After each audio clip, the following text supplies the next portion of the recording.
सभी भगवत भक्तों को मेरा सादर अभिवादन। ये स्पिरिचुअल मास्टर की सीरीज़ का अगला एपिसोड आज इसमें हम चर्चा करने जा रहे हैं रूहानियत के बारे में। हमने गत एपिसोड में चर्चा की थी कि रूहानियत हमेशा संसार में रहती है। गुरु पावर वो जो एक्चुअली हमें इस बात को समझना पड़ेगा कि बॉडी गुरु नहीं होती है। बॉडी के अंदर जो पावर होता है वो गुरु होता है। और वह जिस बॉडी में, जिस शरीर में उस आत्मा ने एनलाइटनमेंट को प्राप्त कर लिया है, इन्फिनिटी को प्राप्त कर लिया है, वह समय का महापुरुष होता है। सज्जनों, हम मैथमेटिक्स में पढ़ते हैं infinity plus minus anything is equal to infinity. तो अगर आपने इन्फिनिटी में एक जोड़ दिया रिजल्ट कितना हुआ? इन्फिनिटी हुआ।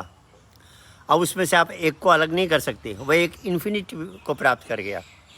ऐसे जो एनलाइटेंड आत्मा होती है, जिसने एनलाइटनमेंट को प्राप्त कर लिया, भगवान बुद्ध की तरह, शंकराचार्य की तरह, तो वह क्या है कि वह अनंतता को प्राप्त कर ली। उसमें और सर्वसमर्थ भगवान में कोई अंतर नहीं है। वैसे हम भगवान को 3 रूपों में जान सकते हैं। एक को कहते हैं अक्षरातीत ब्रह्म। अक्षरातीत का मतलब हो गया शून्य अवस्था, जब कुछ नहीं था, क्रिएशन नहीं हुआ था, उससे पहले की अवस्था, जिसको हम साइंस की तरह भाषा में ब्लैक होल कहते हैं। ब्लैक होल अंधेरा नहीं है सज्जनों।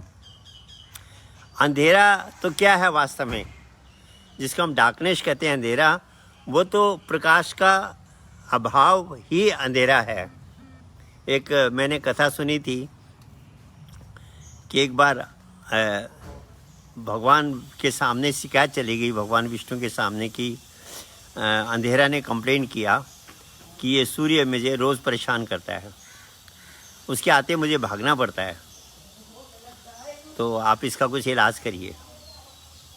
ये कंप्लेन जब गई तो भगवान विष्णु ने सूर्य को बुलाया, भैया तुम्हारी कंप्लेंट है, तुम अंधकार को परेशान करते हो। सूर्य ने कहा, प्रभु मैंने तो कभी अंधकार को देखा ही नहीं है, ज़रा मुझे उसके दर्शन तो करा दीजिए, मैं मिलते लूँ उससे अंधकार से कि वह अंधकार है कैसा। बोले भाई ठीक है, अंधकार को बुलाया जाए, जैसे कोर्ट में बुलाते हैं ना। अब अंधकार को बुलाया गया तो अंधकार तो वहाँ हो ही नहीं सकता, क्योंकि जब सूर्य है तो वहाँ अंधकार होगा ही नहीं। तो एक्चुअली अंधकार का अस्तित्व नहीं है, सूर्य का न होना ही डार्कनेस है। तो पर वो जो ब्लैक होल की स्थिति है वह अंधकार नहीं सजनों, वो तो एनर्जी का मोस्ट कंसंट्रेटेड फॉर्म है। और ब्लैक होल के अंदर आदमी, साइंस ने तो ब्लैक होल तक देखा है, उस ब्लैक होल के पीछे क्या है, उसके अंदर क्या है, साइंस इस बारे में कुछ नहीं जानता। तो उसको हमारे ऋषियों ने कहा शून्य अवस्था, अक्षरातीत ब्रह्म कहा, कि जब कुछ भी नहीं था, क्रिएशन नहीं था, वह अपनी स्थिति में था, वह अक्षरातीत ब्रह्म हो गया। उसके बाद जब उसके अंदर संकल्प यह आया कि भाई मैंने रचना करनी है, गेम बनाना है एक, तो अक्षर ब्रह्म प्रकट हुआ। वह भगवान का किनेटिक फॉर्म है। दूसरा फॉर्म आ गया जिसमें मोशन में आ गया, वाइब्रेशन के रूप में आ गया। उसको बाइबल में in the beginning was the word कहा, किसी शास्त्रों में अक्षर ब्रह्म कहा, किसी में होली नेम कहा। वह अनेक भाषा में उसको अनेक प्रकार से प्रभाषित किया गया है, पर वह अक्षर ब्रह्म के रूप में प्रकट हुआ और उसने क्रिएशन किया। और वह कण कण में व्यापक है, कण कण में वह अक्षर ब्रह्म व्यापक है, प्राइमोडियल वाइब्रेशन के रूप में। वह इवन एक एटम के अंदर भी है, सृष्टि में भी है, हमारे अंदर भी है। तो वह जो अक्षर ब्रह्म था वह भगवान का दूसरा रूप हो गया। तीसरा रूप हो गया जब वह शरीर धारण करता है, किसी शरीर में वह शक्ति जब प्रकट होती है, वह उसका तीसरा रूप हो गया, पोटेंशियल फॉर्म हो गया। तो वह जो शरीर में प्रकट हुई है, वह शक्ति हमको वह ब्रह्म ज्ञान, गर्भ का ज्ञान, प्रैक्टिकल मेटाफिजिकल नॉलेज दे सकती है। उसको कुछ शास्त्रों में, कुछ शब्दों में रूहानियत शक्ति कहा गया। उसमें और अन्य गुरु में फर्क होता है। तभी कहा साधु साधु सब बड़े अपनी अपनी ठोर, शब्द विवेक की पारखीते माथे की मोर। कि सभी गुरु अच्छे हैं, सभी कुछ न कुछ अच्छा सिखाते हैं, पर वो जो एनलाइटेड महापुरुष होता है जो उस अक्षर ब्रह्म तक हमको पहुंचा दे, वो कहते हैं वह स्पेशल हो गया। तो वह जो एनलाइटेड महापुरुष होता है, जीवन में हमको उसको प्राप्त करना है और जीते जी प्राप्त करना है। सज्जनों, अक्सर ये समाज गलती करता है कि जाने के बाद महापुरुष की पूजा करते हैं। जब होता है तब तो उसमें मीन में एक निकालते हैं कि ये नहीं हुआ, वह नहीं हुआ, ये ऐसा है वैसा है, क्योंकि वो अपने हिसाब से काम करता है और उसके कई कार्य ऐसे होते हैं जो थोड़े कन्फ्यूजिंग होते हैं। भगवान राम जब जंगल में विचरण कर रहे थे तो पेड़ पौधों से पूछ रहे हैं मेरी सीता कहाँ है, हाय सीता कर रहे थे। भगवान शंकर ने प्रणाम किया, ये कथा आती है रामायण में, भगवान राम को प्रणाम किया। उनकी जो अर्धांगिनी थी सती जी, उनको कन्फ्यूजन हो गया। बोले आप एक व्यक्ति जो अपनी स्त्री के वियोग में, अपनी वाइफ के वियोग में इतना परेशान है और आप उसको प्रणाम कर रहे हो, आप इतने बड़े महान शक्तिशाली होते हुए उसको प्रणाम कर रहे हो। अरे बोले तुम जानते नहीं हो, ये प्रभु, ये महाशक्ति है जो इस शरीर में प्रकट हो के लीला कर रही है। सती को विश्वास नहीं हुआ, फिर सती ने परीक्षा ली, वह सीता का रूप धारण करके खड़ी हो गई। भगवान राम ने कहा माता आप यहाँ कैसे आ गए, उसको फिर वह ग्लानि हुई और भगवान शंकर ने अपनी दिव्य दृष्टि से देखा कि उसने तो माँ सीता का रूप धारण कर लिया, तो उन्होंने मन से तिलांजलि दे दी।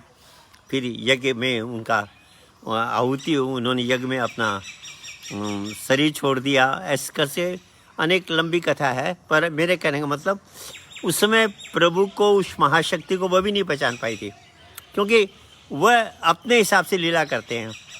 अगर वह डायरेक्ट दिखा दे कि मैं सब कुछ हूँ तो लोग परेशान कर देंगे, लोग अपनी भौतिक डिमांड लेने आ जाएंगे। बुद्ध से एक बार पूछा एक ने, बोले आपके सरमन इतने लोग सुनते हैं, इतनी बातें सुनते हैं, पर वो मुक्ति को क्यों नहीं प्राप्त कर पाते हैं? वो लोग जो आपसे कनेक्टेड भी है वो सब मुक्ति को क्यों नहीं प्राप्त कर पाते हैं? तो बुद्ध ने कहा मैं आपको इसका समझाता हूँ। बोले आप लोगों के पास जाओ और कहो आपको क्या प्रॉब्लम है और आपको क्या चाहिए,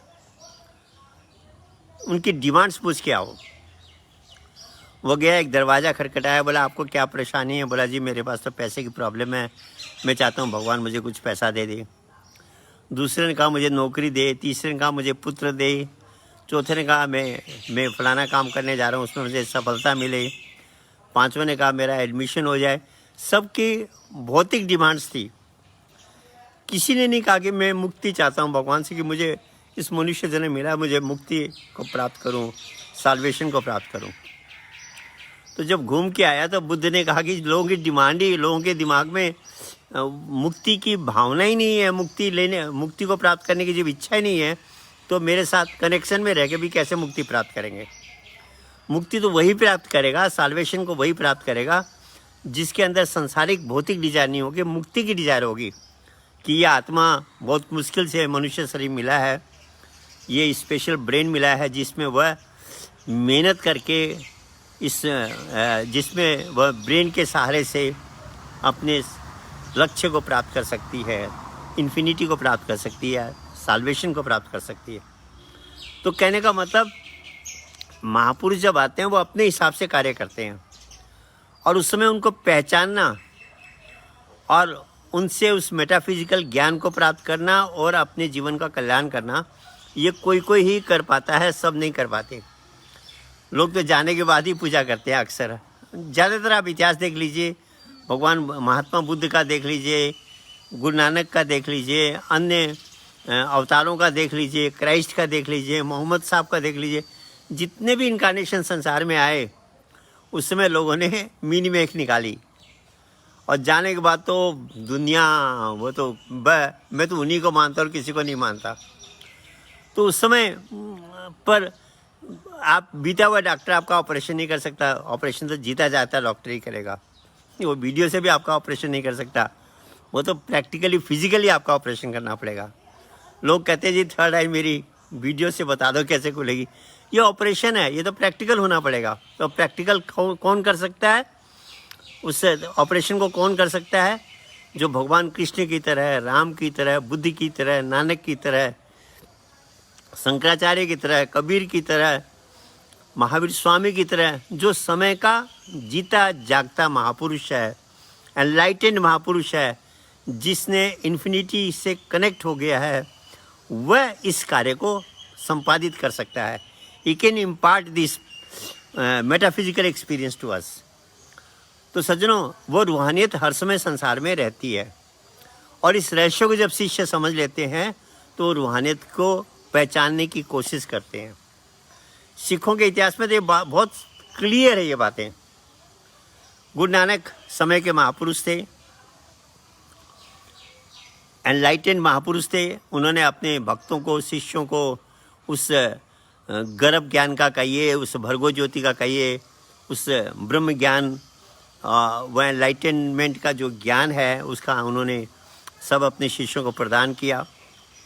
अब ज्ञान लेने के बाद भी, वो मेडिटेशन सीखने के बाद भी अपनी अपनी स्टेज होते हैं कौन कहाँ तक प्रैक्टिस करे, और उसमें परीक्षा भी लेते हैं वह कि कौन इसके लिए फिट है। मेरी रूहानियत, वह जो रूहानियत है वह किस शरीर में जा सकती है। आप देखिए, अगर 220 वोल्ट का बल्ब है, उसमें आप 440 डालेंगे तो क्या होगा? ब्लास्ट कर जाएगा। 440 का वोल्टेज का करंट हम उसी में दे सकते हैं, पावर उसी में भेज सकते हैं जिस बल्ब के अंदर 440 को संभालने की क्षमता हो। ऐसी वो जो रूहानियत शक्ति जब शरीर भी छोड़ती है तो उस शरीर में प्रकट हो सकती है जो शरीर में उसके लिए कैपेबल है। तो गुरु नानक के 2 पुत्र थे, श्रीचंद और लक्ष्मीचंद। उन्हें यह आशा थी कि अब हमारे पिताजी जब शरीर छोड़ेंगे तो ये शक्ति हमारे में आएगी और हमारी पूजा होगी। पर गुरु नानक साहब ने परीक्षाएं ली। कभी एक कटोरा, अच्छा कटोरा, सोने का कटोरा कीचड़ में डाल दिया, कहा भाई इसको निकाल दो। वो कहने लगे, पिताजी ऐसे कटोरे तो बहुत मिल जाएंगे, आप इस गंदगी में क्यों कटोरा लेते हो? क्यों कीचड़ में जाते उनके कपड़े खराब हो जाते। उन्होंने लहना की तरफ देखा, उनका एक शिष्य लहना था। वो समझ गया कि गुरु महाराज जी चाह रहे हैं कि ये कटोरा कपड़ों के साथ, गंदे कपड़ों में, मतलब कपड़ों के साथ उसमें उतर गया। कीचड़ में सारे शरीर गंदा हो गया, कपड़े भी गंदे हो गए। निकाल के उसको जाके धो धा के ला करके साफ़ करके हम गुरु महाराज को दे दिया। और गुरु महाराज जी आपका कटोरा। बोले तेरा नाम क्या है? शिष्य तो बहुत होते हैं। बोले जी मेरा नाम लहना है। बोले तेरा नाम लेना है तो मेरा नाम देना है। और जब उनका शरीर छूटा तो वो रूहानी शक्ति कहाँ गई? किस में प्रकट हुई? लहना में प्रकट हुई। और क्योंकि अंग से लगाया था गुरु नानक ने, तो उनका नाम गुरु अंगद देव पड़ा। श्रीचंद लक्ष्मीचंद में उन पुत्र होते हुए भी, उनके घर में जन्म लेते हुए भी वो शक्ति उनमें प्रकट नहीं हुई। हालांकि उन्होंने अपना एक पंथ चलाया, वो अलग बात है, पर वो जो रूहानी शक्ति के मालिक थे वो गुरु अंगद देव थे। इसी तरह गुरु हरि राय में आई। मैं सिखों के इतिहास को बता रहा हूँ। उसके बाद एक विचित्र इतिहास है सज्जनों, जिसकी चर्चा में कल हम लोग कर रहे थे। गुरु हरि राय ने जब शरीर छोड़ा तो उसके बाद वह शक्ति गुरु हरिकृष्ण में प्रकट हुई। बाल्यावस्था में थे। अब ये संभावना रहती है सज्जनों, उम्र काउंट नहीं करती है। पूर्व जन्म की साधना जिसमें हो, वो छोटी उम्र में भी वह शक्ति प्रकट होती है। गुरु हरिकृष्ण बाल्यावस्था में थे और उनको रोग लग गया और शरीर छोड़ने का समय आ गया। अंतिम अवस्था में थे तो शिष्य परेशान हो गए। कहा गुरु महाराज अब ये रूहानियत कहाँ, कौन जगह कहाँ प्रकट होगी? उन्होंने नाम नहीं बताया, केवल ये कहा बकाला बकाला बकाला। सज्जनों, विचित्र कथा है ये कि वह जो अब रूहानी शक्ति के जो गुरु हैं, जो महापुरुष हैं, वह बकाला में मिलेंगे। अब जितने उनके शिष्य थे बड़े बड़े, जो मतलब जिनको ज़्यादा महत्व मिलता था, जो अपने को थोड़ा इम्पोर्टेंट मानते थे, वो सब गुरु बन के बैठ गए। बकाला में अनेकों गुरु बन कर के बैठ गए और उनके साथ किसी के साथ 50, किसी के साथ 100, किसी के साथ 30, 40, सबके वो शिष्य बंट गए, कोई किसी को मान रहा है, कोई किसी को मान रहा है, उनमें अनेकों गुरु बन करके वहाँ बैठ गए। एक वो प्रॉब्लम क्रिएट हो गया कि अब गुरु कौन से किसी गुरु को माना जाए। एक व्यापारी था जो गुरु नानक का शिष्य था, वह विदेशों में पहले तो लोग व्यापार जहाज से करते थे, तो जहाज से वह अपने व्यापारी का सामान खरीद करके लेके आ रहा था। रास्ते में तूफान आ गया, इतना बड़ा तूफान आया कि उसका वह जहाज डगमगाने लगा। अब अनेक अथाह संपत्ति, अनेकों सामान लेके आया हुआ बेचारा परेशान हो गया। उसने गुरु महाराज जी को याद किया कि गुरु महाराज जी, वैसे तो आपसे प्रार्थना नहीं करनी चाहिए, पर आज मैं बहुत ज़्यादा परेशान हूँ। आपसे मेरी प्रार्थना कि मेरा ये जहाज़ बचा दो और मैं 500 असरफी आपके चरणों में रखूँगा। एक उसने वो किया, संकल्प किया। आ गया जहाज़, सचमुच में जहाज़ थोड़ी देर में लहरें शांत हो गई, तूफान शांत हो गया और उसका जहाज़ बच गया। जब आ गया तो पता लगा कि भाई गुरु कहाँ है, बोले बकाला में है। अब बेचारा बकाला गया कि मैंने तो एक संकल्प कर रखा कि मैं 500 असरफियाँ गुरु महाराज जी को चढ़ाऊँगा, क्योंकि मेरी लाखों की संपत्ति बच गई। वहाँ गया तो पता लगा भाई अनेकों गुरु बने, 50 गुरु बने हुए हैं। अब वह सोचा मैं सबको अगर 500 असरफी चढ़ाता हूँ तो ये तो मेरी जो कमाई होनी है वही ख़त्म हो जाएगी। सोचा अब क्या करूँ, अब ये कौन सा इसमें से सच्चा है नहीं है, मैं कैसे पता लगाऊँ। उसने एक उपाय सोचा, जितने भी गुरु थे एक एक करके सबके पास गया, कहा भी मुझे गुरु महाराज के दर्शन करने हैं। लोगों ने कहा आओ चलो। उसे 2 सोने की जो असरफी है गुरु महाराज जी के चरणों में रख दी। अब सोने की असरफी 2 भी तो बहुत कीमती होती है। गुरु प्रसन्न होते थे, ये तो बड़ा सेठ आया है, धनी सेठ आया है, प्रसाद देते थे, आशीर्वाद देते थे। वो बाहर निकलता था, कहता ये डुप्लीकेट है। ऐसे करते करते सारे गुरुओं पे चला गया, सब ने कुछ नहीं बोला, आशीर्वाद दिया और खूब प्रसाद दिया। और वह बाहर निकल के कहता है ये भी डुप्लीकेट है। बेचारा परेशान हो गया कि जितने भी गुरु थे मैं सबके पास हो आया, मुझे वह असली महापुरुष नहीं मिला जिसको लेकर मैंने संकल्प किया था। वो रूहानियत शक्ति संपन्न कौन सा व्यक्ति। पूछा भाई कोई और भी बचा है? अरे बोले भैया सब बड़े बड़े तो हो गए, वो एक जो था ना वो ये क्या कहते हैं, वो भी बना हुआ है, जो तेगा था ना, वो जो झाड़ू देता था, सेवा करता था, पता नहीं वो भी गुरु बन के बैठा हुआ है, पर उसके पास साथ कोई नहीं है, एक बुढ़िया है केवल उसके साथ। हाँ भाई वो तो कोई महत्व का नहीं है, आप जाना चाहो तो जा सकते हो। उसने कहा जब सब जगह हो आया हूँ तो चलो मैं वहाँ भी हो आता हूँ, एक को क्यों छोड़ा जाए। अब बेचारा गया वहाँ पर, एक बुढ़िया माई थी, कहा मैं मुझे गुरु महाराज के दर्शन करना चाहती हूँ। बोली मैं पूछ के आती हूँ। अंदर गई, बोली ऐसे ऐसे एक व्यक्ति आया हुआ दर्शन करने, बोले भेज दो। अंदर गया, प्रणाम किया और उसने तो वही उसकी जो सिस्टम बनी थी 2 सोने की असरफी रख कर प्रणाम किया। अब उस समय गुरु महाराज ने सोचा कि अगर मैं अभी अपने को प्रकट नहीं करता हूँ तो ये डुप्लीकेट के चक्करों में हमारे सारे समाज जो है उनके चक्कर में पड़ जाएगा, तो मुझे ही अपने को मैनिफेस्ट करना ही पड़ेगा। तो कहने लगे भैया या तो संकल्प नहीं करना चाहिए, संकल्प किया है तो संकल्प को पूरा भी करना चाहिए। बोले तू संकल्प तो कर रहा 500 असरफियों का और चढ़ा रहा है 2, ये तो संकल्प भी तू 2 का करता कोई बात नहीं थी। उसको तो एकदम करंट लग गया, क्योंकि वो यही तो ढूंढ रहा था कि सच्चे सच्चे महापुरुष कहाँ पर है। बोले देख तेरे जहाज़ को बचाने में मुझे कितनी मेहनत पड़ी है, जब तेरा जहाज़ डावाडोल हो रहा था उसमें। अब वो समझ गया कि अंतर्यामी गुरु महाराज तो ये है, मैंने जो प्रार्थना की थी, संकल्प किया था, तब कहने लगा गुरु महाराज मैं तो आप ही को ढूंढ रहा था, 500 की सारी संपत्ति आपके चरणों में है, और मैं यही ढूंढ रहा था कि मैं हमारे गुरु शक्ति गुरु महाराज कहाँ पर है। फिर वह मकान की छत पे चढ़ा, एक मकान की छत पे, और उसने हल्ला किया। अब बोले असली गुरु ये है, बाकी सब नहीं है। तब वो गुरु तेग बहादुर के नाम से फेमस हुए, जिनका हम हिस्ट्री पढ़ते हैं, जिनके बच्चों को उसमें औरंगजेब ने दीवार में चिढ़ा दिया था। तो कहने का मतलब इस तरह से वह रूहानी शक्ति जिस शरीर में प्रकट होती है वह शरीर अंतर्यामी की भूमिका निभाता है, सदगुरु की भूमिका निभाता है, महापुरुष की भूमिका होती है उसमें।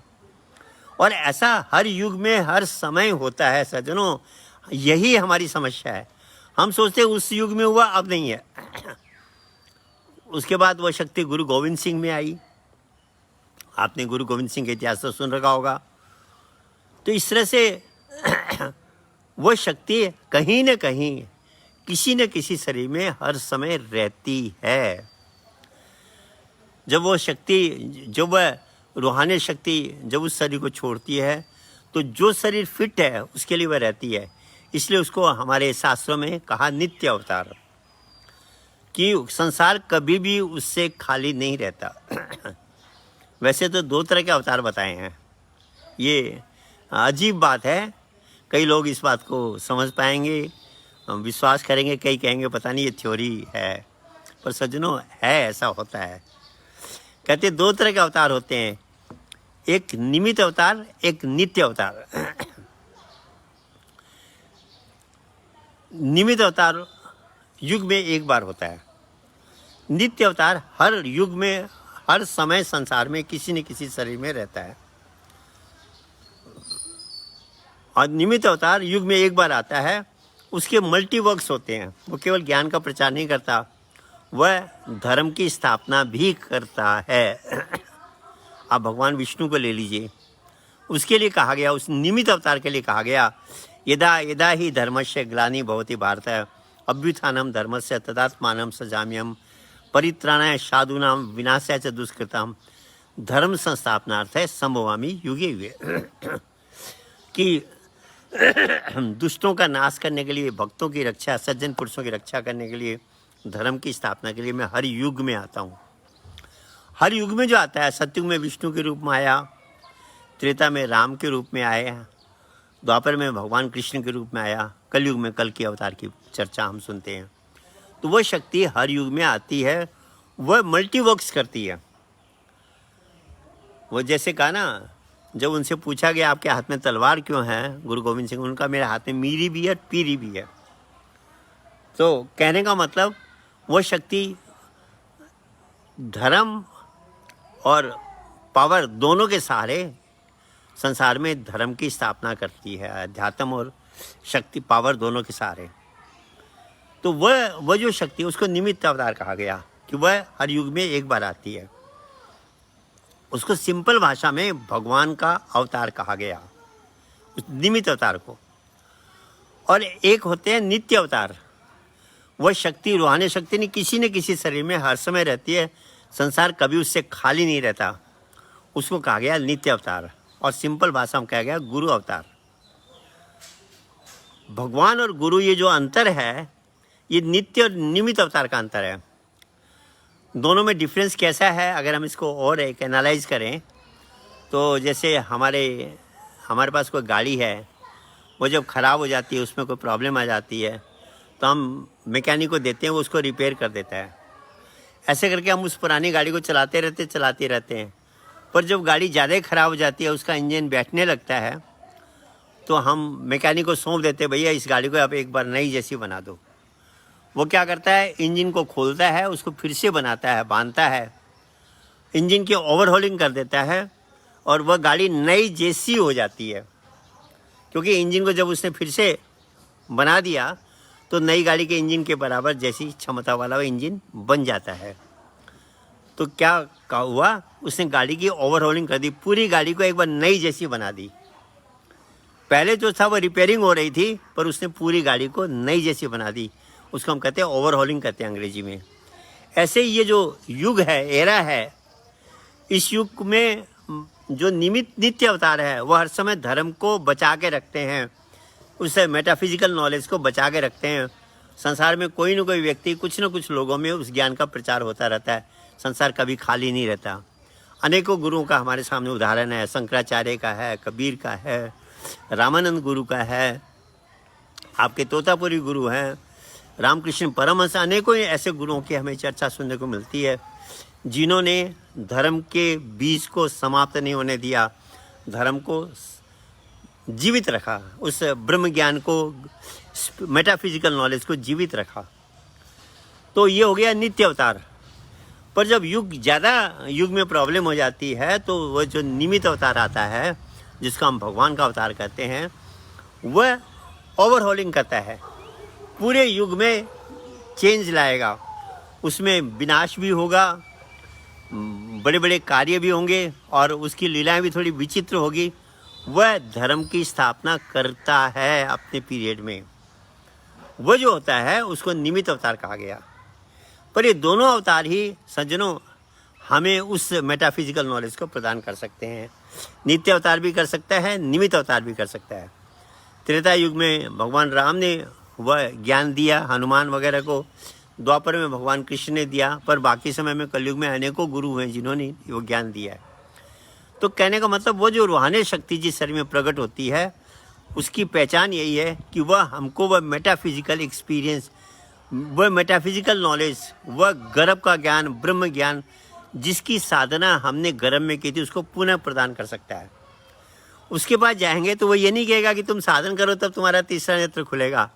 वह पहले दिन ही हमारा तीसरा नेत्र खोल करके हमको उस भर्गो ज्योति का दर्शन करा कहेगा, अब तुम इसमें प्रैक्टिस करो, अपने मन को इसमें जोड़ो और विषयों से थोड़ा परहेज करो, तब तुम्हारा मन धीरे धीरे इसमें लगेगा और मन कंट्रोल में आएगा। यही बात तो जब अर्जुन कहता है, प्रभु चंचलम ही मन कृष्ण प्रमथि बलवर्धुरम तस्याहम निग्रोमन्य वायु से दुष्करम। मैं इस मन को, चंचल मन को रोकना, वायु को कंट्रोल करने की बात, ये दुष्कर मानता हूँ, कठिन मानता हूँ। तो कहा अर्जुन ऐसी कुछ बात नहीं है, वैराग्य ने अभ्यास है, तू वैराग्य ने क्रियते, अभ्यास और वैराग्य के द्वारा तो इस मन को कंट्रोल कर सकता है। वैराग्य का मतलब हो गया किसी भी चीज़ में ओवर अटैचमेंट ना होना। मन किसी भी चीज़ में ओवर अटैचमेंट हो जाएगा किसी भी इंद्रिय के साथ, तो बार बार ये मन वहीं भागेगा। इसलिए इसको किसी भी सेंसेस के साथ ओवर अटैचमेंट नहीं होने देना है। और कहा, दूसरा क्या कहा, अभ्यास। अभ्यास कब को शुरू होगा, जब तीसरा नेत्र खुल जाएगा, हम अंदर उस भर्गो ज्योति को देखने लग जाएंगे, तब मन को उसमें लगाना अभ्यास हो गया।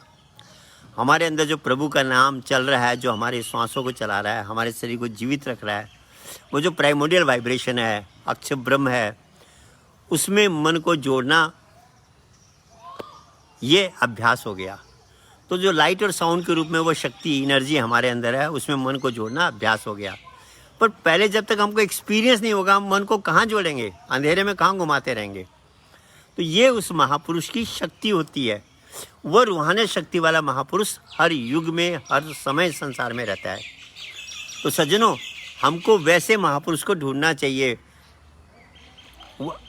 रूहानी शक्ति वाले महापुरुष को ढूंढना चाहिए। उसमें भगवान में अगर स्पिरिचुअली देखा जाए तो कोई अंतर नहीं है, क्योंकि जैसे हमने पहले चर्चा की, इन्फिनिटी को प्राप्त कर लिया, एनलाइटनमेंट को प्राप्त करने के बाद में जब भगवान रामकृष्ण परमहंस ने तोतापुरी से गुरु से ज्ञान प्राप्त किया, और ज्ञान प्राप्त करने के बाद में जब उन्होंने उस एनलाइटनमेंट को प्राप्त किया तो क्या कहा, मैं ही राम हूँ, मैं ही कृष्ण हूँ, क्योंकि फिर कोई फर्क नहीं रह जाता। ऐसी अवस्था वाला ये ब्रह्मनिष्ठ महापुरुष जब हमें मिलेंगे तो हमारी सारी शंकाओं का समाधान होगा, वो गर्भ का मेटाफिजिकल ज्ञान हमको प्राप्त होगा, और ये जीवन आनंद और शांति से, क्योंकि हमें वो महापुरुष मिल गया जो युगों युगों तक हमारे साथ रहेगा। वो शक्ति कभी हमारा साथ नहीं छोड़ती। तो सज्जनों, उस शक्ति को, उस के द्वारा हम प्रभु के सर्वव्यापक स्वरूप को जान सकते हैं। बाहर जो हम पूजा करते हैं मंदिरों में, मूर्ति की पूजा, वह भी अपनी जगह सही है, पर उससे आगे एक वह पूजा है जिसमें हम अपने घट के अंदर उस प्रभु को पहचान के पूजा करते हैं। आप देखिए, ये रामकृष्ण परमहंस की चर्चा आती है कि पहले वह काली की पूजा करते थे। माँ काली को उन्होंने प्रकट कर रखा था और माँ काली से बातें करते थे। बहुत प्रसिद्धि हो गई उनकी कि एक ऐसा भक्त, ऐसा पुजारी जो माँ काली से साक्षात बातचीत करते हैं। कितनी बड़ी बात थी सज्जनों। घड़ी टिक टिक कर गई। आज समय हो गया। ये चर्चा हम अगले एपिसोड में करेंगे कि बाहर की पूजा के बाद अंदर की पूजा क्यों ज़रूरी है। रामकृष्ण परमहंस की चर्चा हमारे सामने है, भक्त नामदेव की चर्चा है पंढरपुर में। इन सब चर्चा को हम अगले एपिसोड में करेंगे। आज यहीं पर विश्राम लेते हैं। सबको मेरा धन्यवाद। नमस्कार।